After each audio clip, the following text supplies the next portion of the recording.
अंतर्गत आजचा मला बोल द्या विषय घेऊन येत आहे ईश्वरी।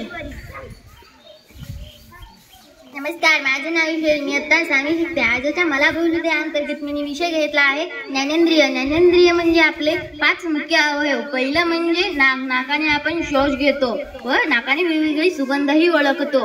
आपल्याला नाक नसले तर आपण मृत्यूही पाहू शकतो, कारण आपल्याला नाकाशिवाय श्वास पण घेता येत नाही। आणि नाक पण ही महत्त्वाचा अवयव आहे। दुसरं म्हणजे कान। कानाने आपण ऐकतो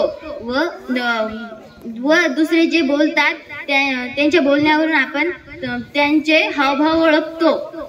आणि कानात थंड पाणी टाकू नये, कारण कानठाई बसते आणि ते 24 तास कानठाई निघत नाही। तिसरं म्हणजे डोळे। डोळा हा सर्वात जास्त ज्ञान देणारा अवयव आहे। आमचे सर नेहमी म्हणतात की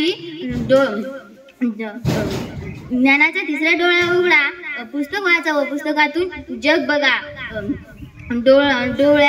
सकाळी आंघोळ करताना डोळ्याला थंड पाण्याने स्वच्छ धुवावे व डोळ्याची काळजी घ्यावी।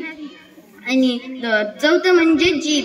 आपण जिभेने वेगवेगळी चव घेऊ शकतो व वेगवेगळी चवही ओळखू शकतो। आपली आई आपल्याला कळते की आई जर एखाद्या वेळेस भाजी बनवली, आपल्याला कळते की भाजीत मीठ कमी झाले किंवा भाजी तिखट झाले, हे सर्व आपल्याला जिभेने कळतं। आपण जिभेने बोलूही शकतो।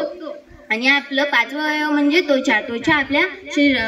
त्वचा आपली संरक्षण करते। जेव्हा आपण खेळत असताना एखाद्या वेळेस जर पडलो तर आपल्याला खारसतं व आग होते, रक्तही निघतो।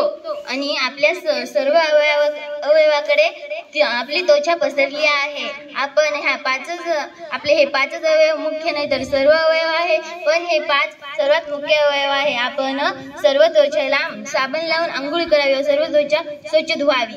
धन्यवाद।